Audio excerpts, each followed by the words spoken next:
Voter నమోదు ప్రక్రియ వేగవంతం చేయాలని అధికారులకు మాజీ ఎమ్మెల్యే సుంకె రవిశంకర్ సూచించారు. కరీంనగర్ జిల్లా చొప్పదండి మాజీ ఎమ్మెల్యే సుంకె రవిశంకర్ మలయాళ మండలంలోని పలు బూత్లను సందర్శించి ఓటర్ నమోదు సర్వే ఫారాల పంపిణీ ప్రక్రియను పరిశీలించారు.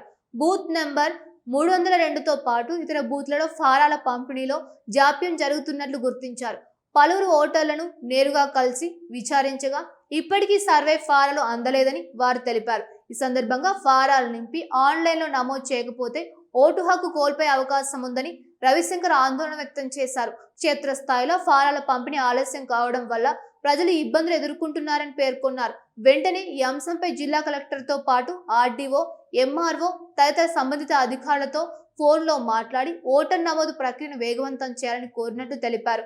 మల్యాల, కొడిమ్యాల మండలాల్లో ఏ ఒక్క అర్హుడు ఓటు హక్కు కోల్పోకుండా ప్రత్యేక చర్యలు తీసుకోవాలని అధికారులకు విజ్ఞప్తి చేశారు.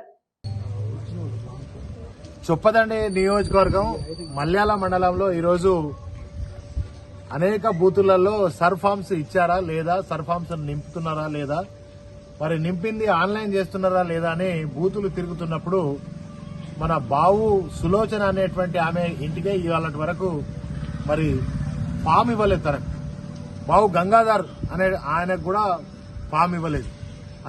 అదేవిధంగా 302 ఆ బూత్ నంబర్ 302 అట్లా ఈ చొప్పదండి నియోజకవర్గ వ్యాప్తంగా కూడా పని జరుగుతున్నటువంటి చోట జరుగుతుంది, జరగని చోట ఇంకా ఫామ్స్ ఏ ముట్టలేదంటే ఇది కాంగ్రెస్ ప్రభుత్వం కావచ్చు, ఎలక్షన్ కమిషన్ కి సంబంధించిన దానిలో మనం ఎంత వెనుకబడి ఉన్నాం, ఎంత విఫలమైనామనే దాన్ని దయచేసి ఆలోచించండి. ముఖ్యంగా ఇవాళ పనిచేస్తున్నటువంటి బిఎల్ఓలకు నేను ఒకటే విజ్ఞప్తి చేస్తా ఉన్నా. మా బీఆర్ఎస్ పార్టీ పక్షాన కూడా బిఎల్ఏలు కూడా దయచేసి ఇంటింటికి తిరగండి. గడప గడపకు గడువు త్వరలోనే ముగిసిపోనున్నది కనుక వాళ్ళు ఓటు హక్కు కోల్పోయే ప్రమాదం ఉంటుంది కనుక వెంటనే మన వాళ్ళందరూ కూడా జాగృతమై ఆ గడప గడప పోయి సర్ ఫామ్ ముట్టిందా లేదా, ముట్టిన ఫామ్ నింపిందా లేదా, నింపిన ఫామ్ ఆన్లైన్ లో చేరిందా లేదా అనేటువంటి దయచేసి చూడండి. ప్రభుత్వ గౌరవ కలెక్టర్, జగిత్యాల కలెక్టర్ గారితో కూడా, ఆర్డీఓ గారితో కూడా ఇప్పుడే మాట్లాడడం జరిగింది. ఎంఆర్ఓ గారు కూడా చెప్పడం జరిగింది.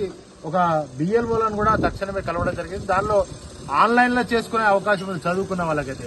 చదువు లేనటువంటి వాళ్ళకు మరి ఫామ్స్ బిఎల్ఓలు దయచేసి నింపి అలా ఓటు హక్కు కల్పించే విధంగా మీరు కృషి చేయాలని చెప్పి విజ్ఞప్తి చేస్తూ ఇక్కడ ఉన్నటువంటి అధికారులందరూ కూడా ప్రత్యేకంగా ఎంఆర్ఓ గారు కానీ, ఆర్డీఓ గారు కానీ, కలెక్టర్ గారు కానీ ప్రత్యేక చొరవ చూపి మరి కొడిమ్యాల, మల్యాల మండలాలలో ఒక్క ఓటు కూడా మిస్ కాకుండా చూడవలసిందిగా మీ అందరికీ విజ్ఞప్తి చేస్తున్నాను. Thank you.